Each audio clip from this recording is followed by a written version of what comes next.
Hey everyone, welcome back to the channel. Now the title is going to give away what this video is about and what the item is underneath here. But I thought that I might start this with a specific close-up so that you can get a better idea of some of the detail of this before I adjust the camera and just fully start everything here. Now this is the as you can see, 40th anniversary edition of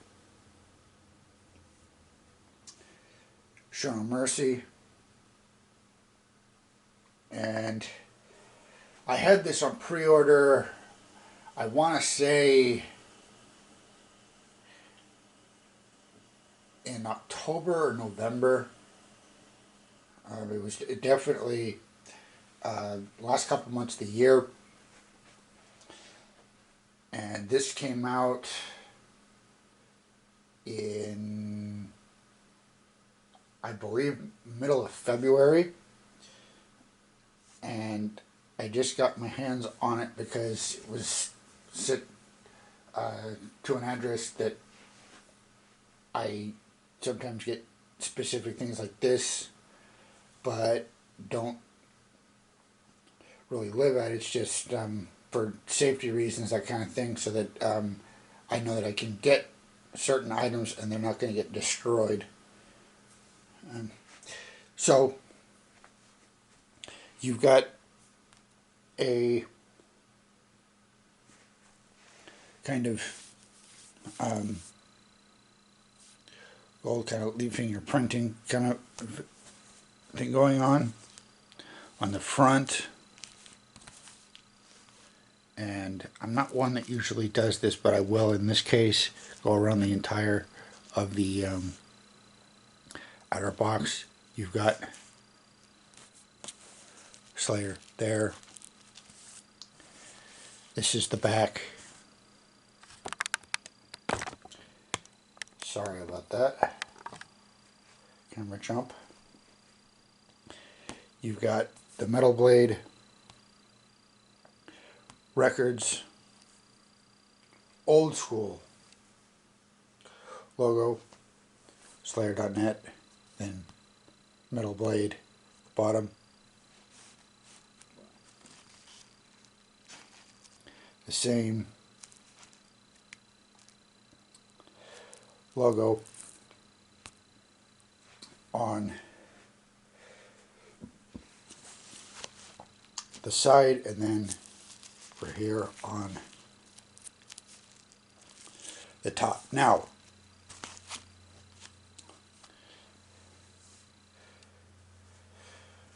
on the sticker this says Gatefold LP on gold black dust colored vinyl, remastered from the original master tapes, 28-page LP size booklet, slip mat, which has the Slayer logo from this era, and a poster, and some flyers, and some other promotional size and things. This cost me less than the shoes that I believe were shown in the previous video, which is kind of interesting that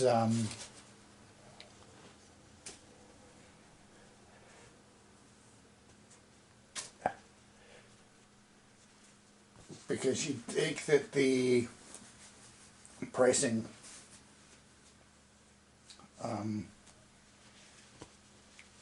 you know, would be or at least I would think that pricing would be a lot different, but you know, it wasn't too bad, all things considering. I don't know, since this was a website pre-order, if it is or it was available in other regions, it being limited to the number that it is for a worldwide release, which I'm assuming, and again, I'm just assuming myself, don't have any information to back this up, so don't believe me when I say this. I'm just spouting off an idea here, but I imagine that the actual release, as far as the record goes, with that remaster from the master tapes, is probably going to be available in other editions later on, if it isn't already now. So the record, at least itself, will be available later on and in the future. I'm not 100% sure, of course, but I doubt that they'll just do, you know, this release and then drop it, because that's a valuable release for the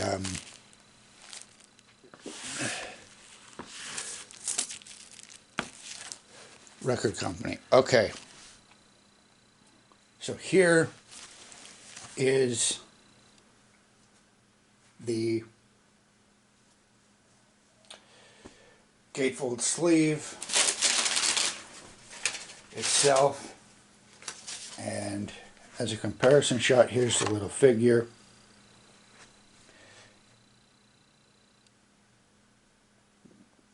Just because I felt like that. But here, as I will demonstrate, see, because we'll start with the back. Here's a 6 and side 6/6 pressing, just for comparison's sake. And I do not believe this has an original inner sleeve. I think this has just a poly sleeve, but it is pretty much a one-to-one.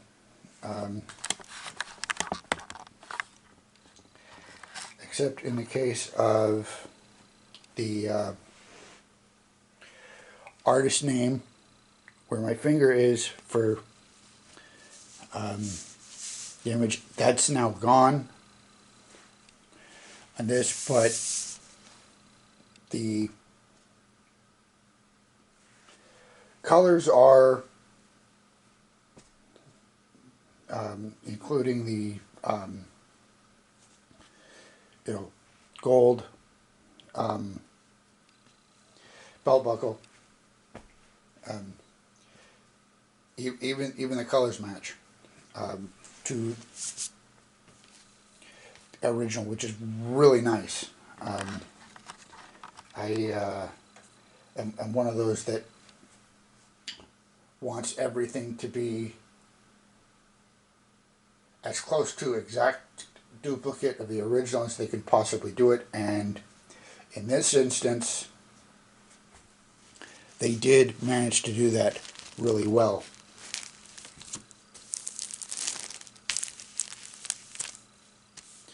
There's the slip mat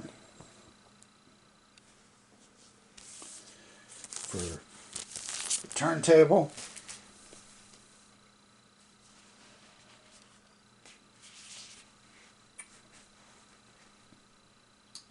There's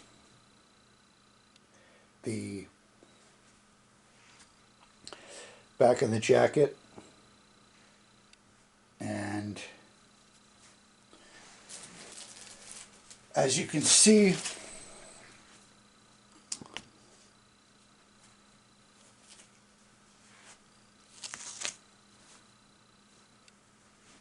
again,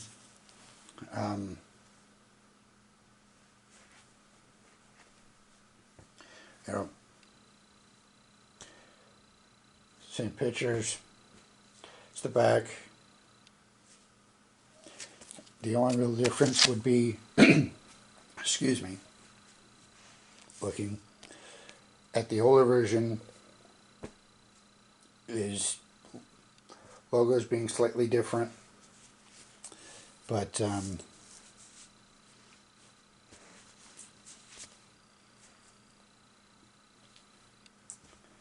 the important details, you know, the track listing and side numbers and those other details are still present there. I'm not sure if, because I haven't checked this yet, because I just got this in last night. We might do it in this video. I'm not sure if the matrix number that had Satan laughs as you eternally rot, I'm not sure if that's still present. And run out, but we can check that. So now, enough of my rambling on about those rather minor details that are of only interest to me.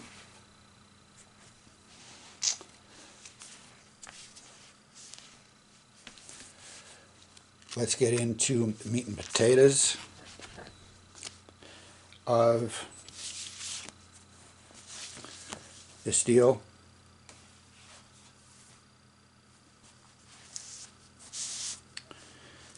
Here's the record. We'll look at that last.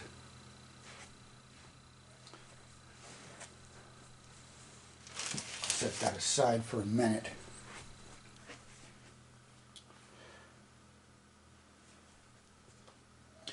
Now in this aspect, I don't have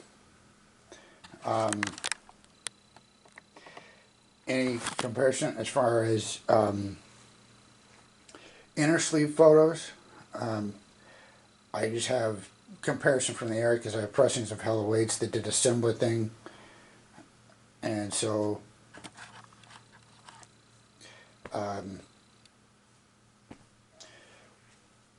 if others in the internet space have an original inner sleeve for this first album, you can take comparisons to that and then match them up. But here you've got, you know, photos of the era of them on stage and everything. You've got song titles and lyrics on both sides, Gatefold. And this is really, really well done. Quality of the jacket is real nice. And I'm happy with that aspect of everything. Now, we'll move on to a few other items. I'll leave the booklet for last because that's one of the more interesting pieces within the package, at least in my opinion. I looked through it last night, and a lot of the information would already be known to fans of Metal Blade from this era or fans of the band themselves. So not really new ground necessarily, but still there are some things that I learned that I didn't know, and it's always nice to have these concise package of information that's relevant to a specific piece, all tied in together, even if it's information that's not necessarily new, but relevant to, in this case, Show Mercy. Okay, here is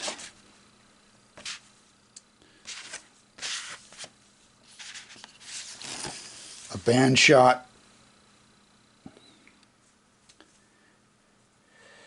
It's Kerry King, and of course, if you know the stage setup position-wise, you'll know who's who right off. There's Jeff Hanneman, and judging by his hair, this is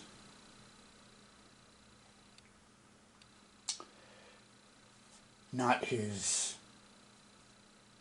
punk phase anymore. And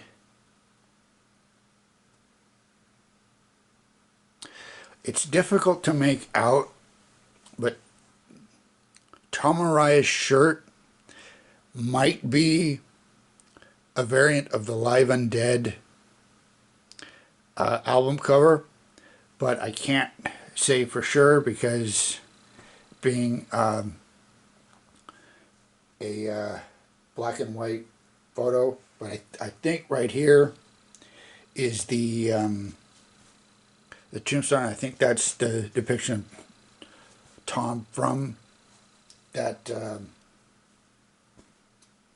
cover, but I'm just guessing with that. So again, don't quote me. And of course, I'm no expert, just an enthusiast. So if there's someone that knows more, feel free for correction. In terms of that aspect of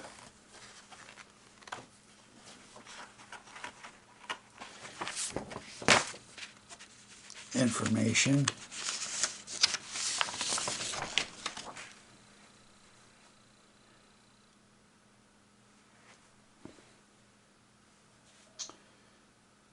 There's a shot of all four of them.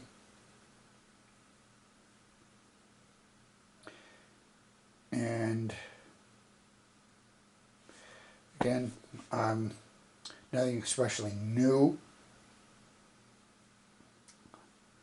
because this is a common photo from the era, but nice to have in a blown up format. Now, continuing on, we'll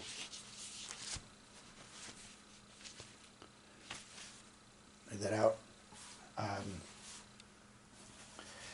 This is something that hadn't been seen in a while in terms of publicity shots. This is the original promo band photo. And that would be Hanneman's girlfriend at the time, who later became his wife. And that story, again, if you know anything about the history of this band, you'll already know that. That's nothing new. I understand that. It's just, if there are some people that are unfamiliar, that's who that was, and that's why some would term this, I guess, a risque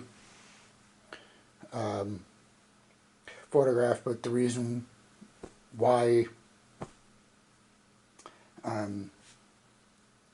things were laid out the way that they were was because that's not just the model, that's one of their band members' girlfriends. So it's, that wasn't like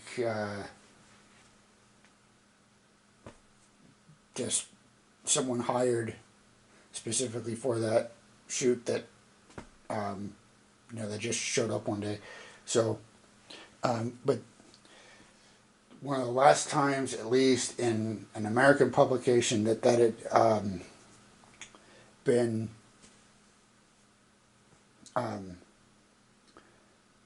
seen as part of a article on the band was, I believe, a Revolver magazine article from 2007.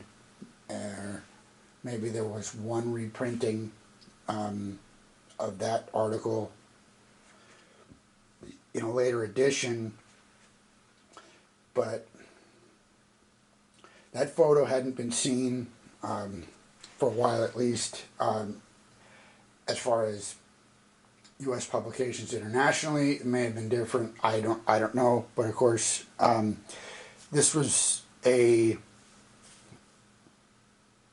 photograph which, for this era, was commonly circulated in terms of promotional material. So, of the era, it's a common photo.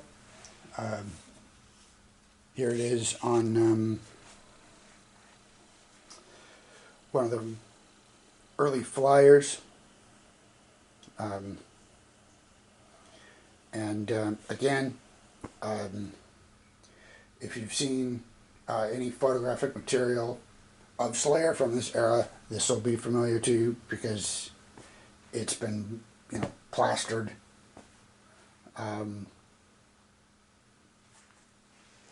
Everywhere. In addition to this one as well.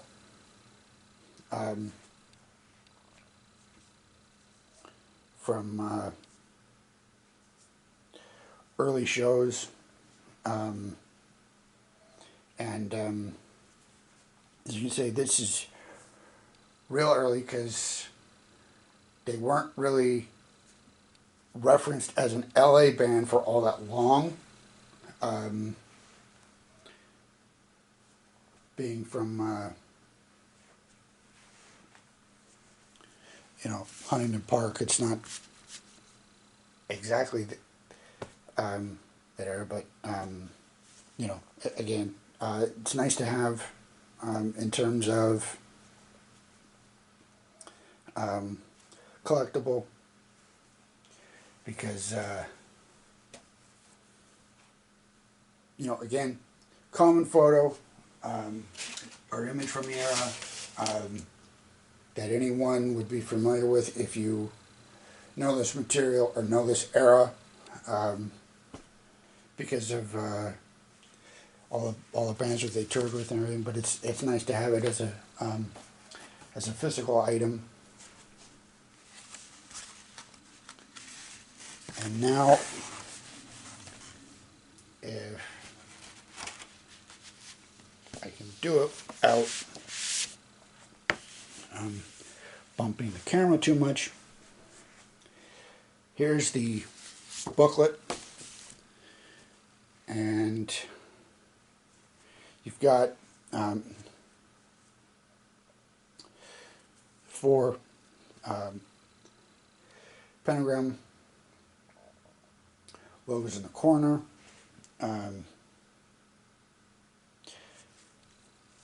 Inverted cross, which is common for the era, and something they returned to on the 2013-2014 touring cycle, when they did the classic stage setup and old school set list, which was really fun. I enjoyed myself seeing that tour, and the set list kind of got generic because it, you know, since they stuck to the first 5 albums on that tour, they didn't really expand away from what they usually play from those albums anyway, but it was still nice to hear those songs because that's some of their best stuff. And some would say that's the only good stuff that they did, but that was a really fun touring cycle, because that music is just killer.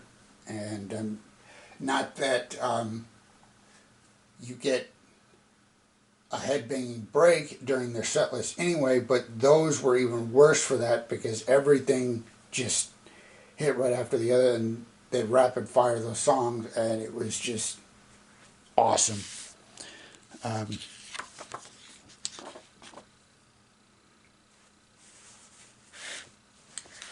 So here, and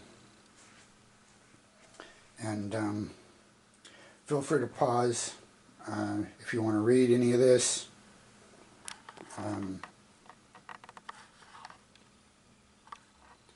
I'll zoom in a little bit, but they actually had a couple of lines from Rob Halford, which was interesting.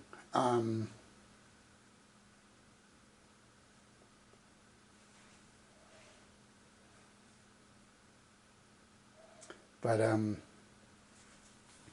yeah, this was an interesting read, even though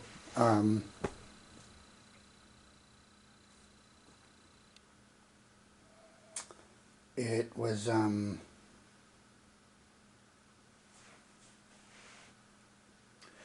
lot of stuff that I'd already known. That bit about Rob's early experience with the album was a neat little tidbit, because I didn't know that. And knowing how big of a fan that the band is of Judas Priest, specifically Carrie, that's a neat little tidbit by grabbing the cassette.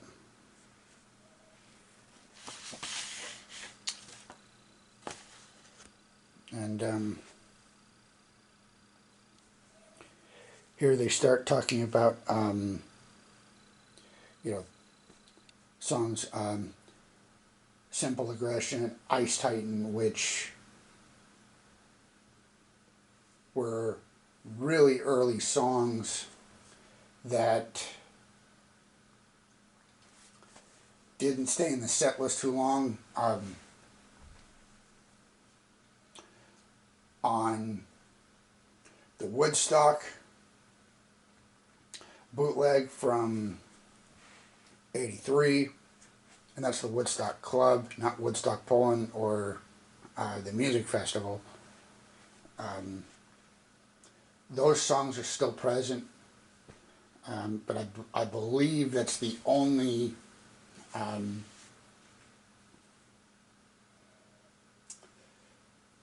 bootleg with those songs on it that I have. Some of those songs were released on the bonus disc in their box set. So if you have the expanded version of that, you have some of the songs. But of course now they're all over the internet and all that. So if you want to hear this, you can. But even for bootlegs, those specific songs didn't last long. I have another expansive box set of bootleg shows that cover 83 and 84. I haven't looked at it in a while, but I'm not sure if any of those songs that were written pre-aggressive Perfector are still on them, but that's early in Slayer, not the high school lunch tour days, but still practically at the start of it.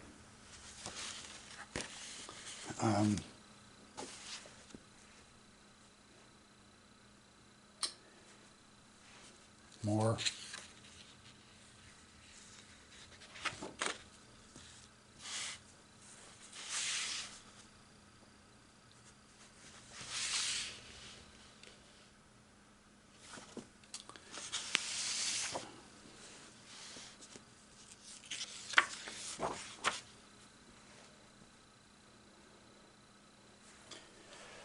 There's the promo shot again. That's the back of the poster. And here's a more in focus shot of the other side of the poster. And yeah, I could swear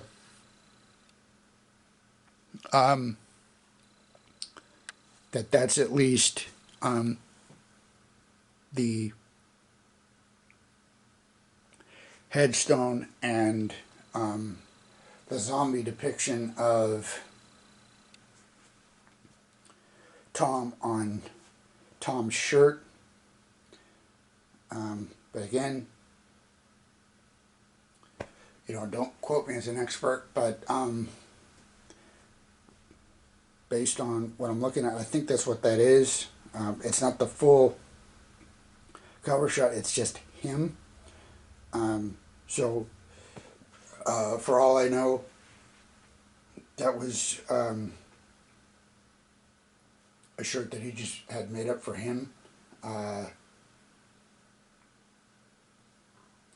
But maybe that was sold at some of those other shows. I don't know, because I wasn't there.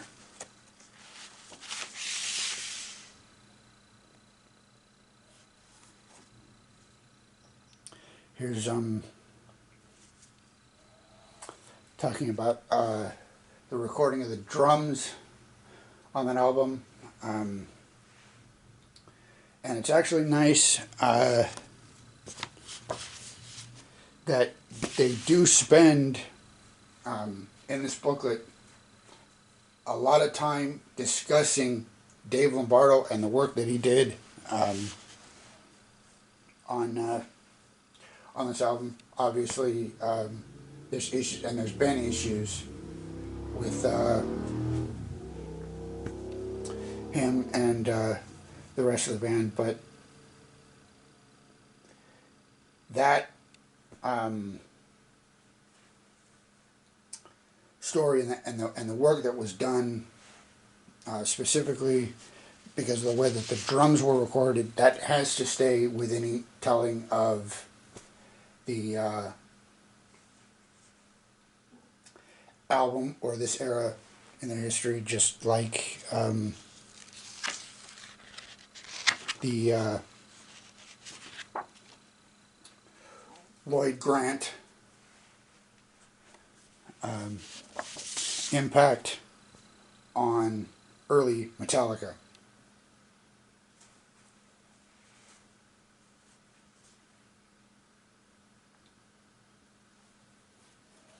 Here it continues on with stories of how the album was recorded. Here's more flyers.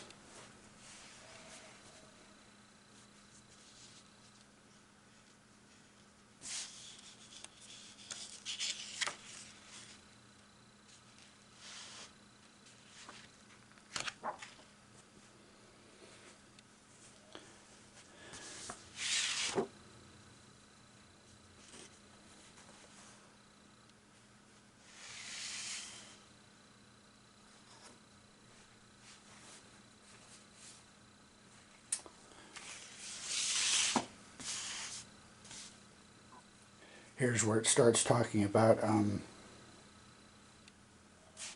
Rob Halford. Just like, imagine being you know, because this is the year, if you're talking early 84, you know, they're just finishing up Screaming for Vengeance tour, that and they're basically a premier heavy metal band. And imagine hearing Show No Mercy if you're at the, you know, which was different compared to yeah, the stuff at the time. Or imagine hearing, you know, Venom and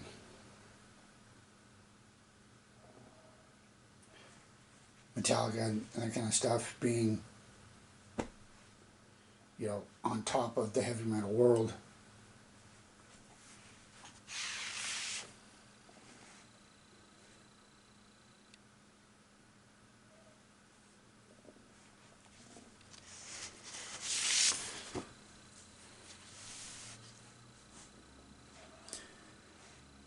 Now here,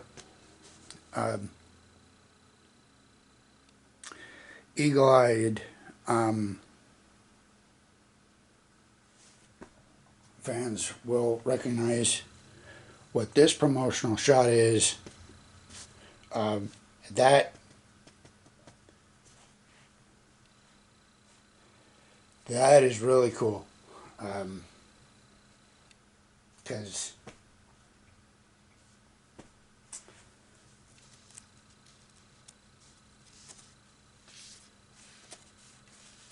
that's going way back.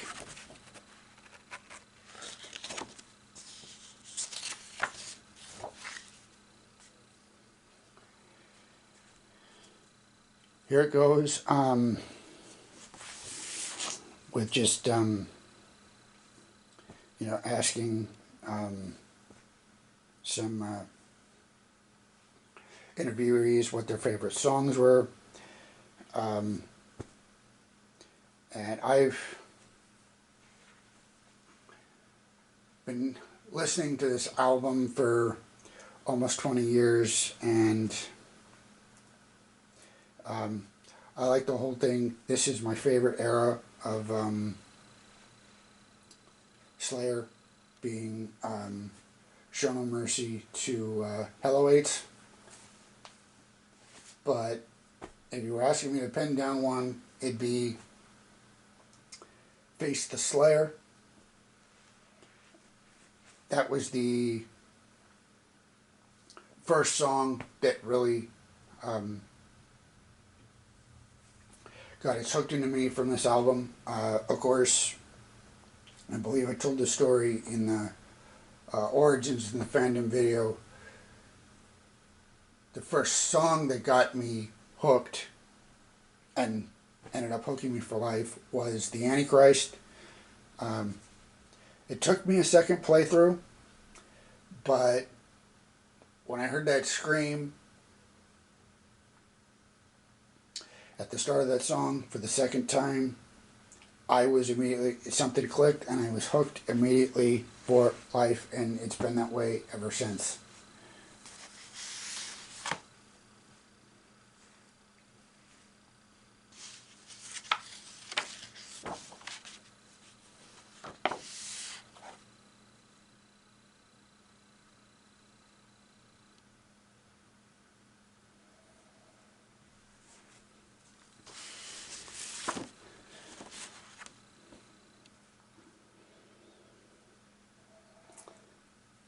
And with this one here, with Slayer being the opener for Bitch, it was that lineup that Brian from Metal Blade first saw them, so that's a neat addition to add in here.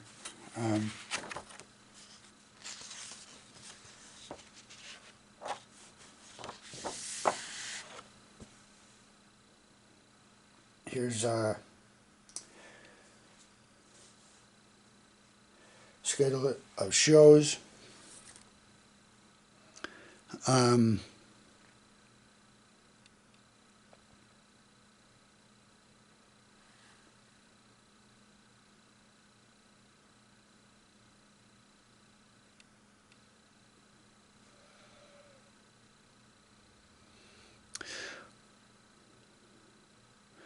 Oh, wow.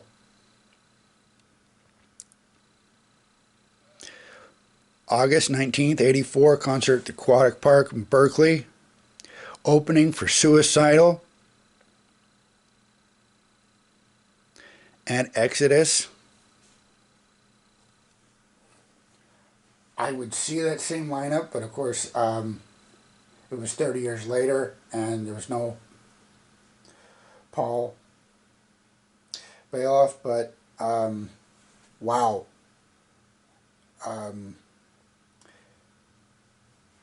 That show would be dangerous because it was dangerous in 2014.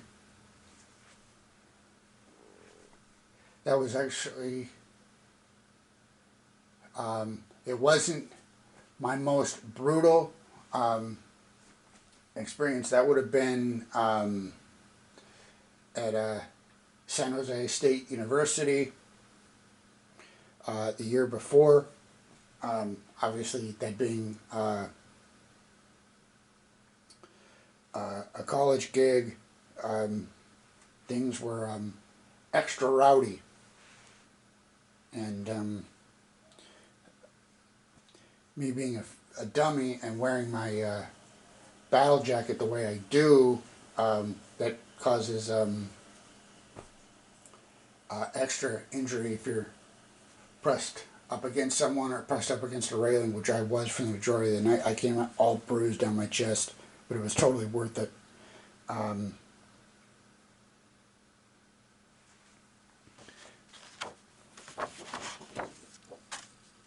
So there you have it. I know this was real long-winded, so I'm going to try and do chapters and regular points best I can. But I wanted to go into detail a little bit, even it was a little over nauseous.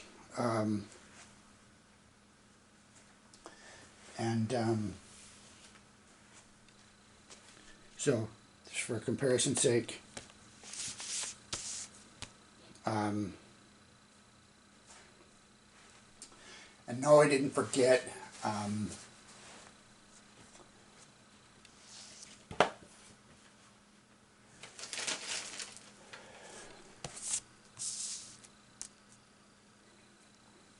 here's the LP itself.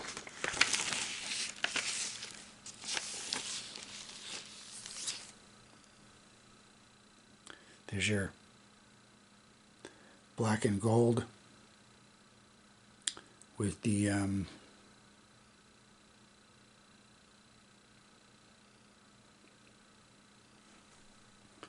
special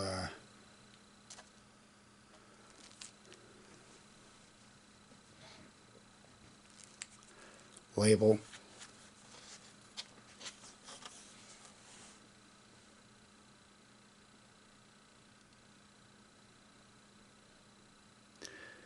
No, this does not have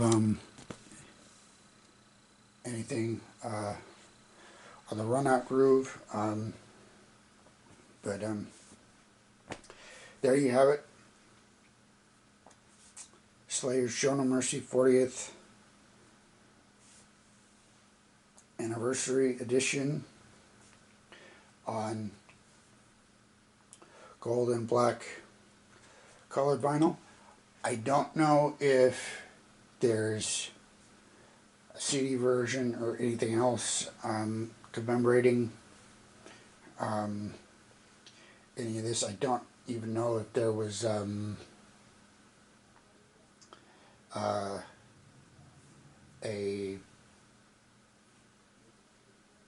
tour shirt mock-up or anything else with it, but you know, might be too late for now, but check your you know, favorite record store or place that you buy this stuff, and see if you can pick it up.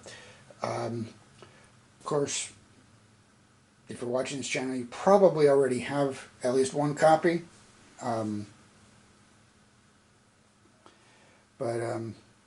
This is a special record and a special benchmark for that album, and also for the band itself. So thank you for watching. I'm sorry if I bored you to tears, but I wanted to go into detail on this item. I will see you next time.